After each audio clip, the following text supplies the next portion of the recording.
সত্যি বলতে আমি নিজেই পাগল হয়ে যাব একদিন তোমাদের কমেন্ট পড়তে পড়তে, কারণ সত্যি মানে তোমাদেরকে আমি এটা বোঝাতে পারবো না কখনোই যে একটা মানুষ হাসলেই মানুষটা খুশি থাকে না, বা একটা মানুষ কাঁদলেই মানুষটা কষ্টে থাকে না।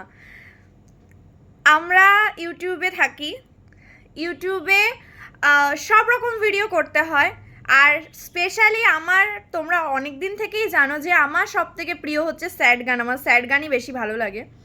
তো মানুষ একটা দুটো ভিডিও করতে গেলে যেমন ভালো মানে নাচানাচির গানে বা এমনি রোম্যান্টিক গানে ভিডিও করবে, ঠিক তেমনই স্যাড গানেও ভিডিও করবে। তা বলে আমি স্যাড গানে ভিডিও করছি বলে এমন নয় যে আমি স্যাড হয়ে গেছি বা আমি কোনো কিছু নিয়ে আপসেট, তেমন কিন্তু কিছু নয়।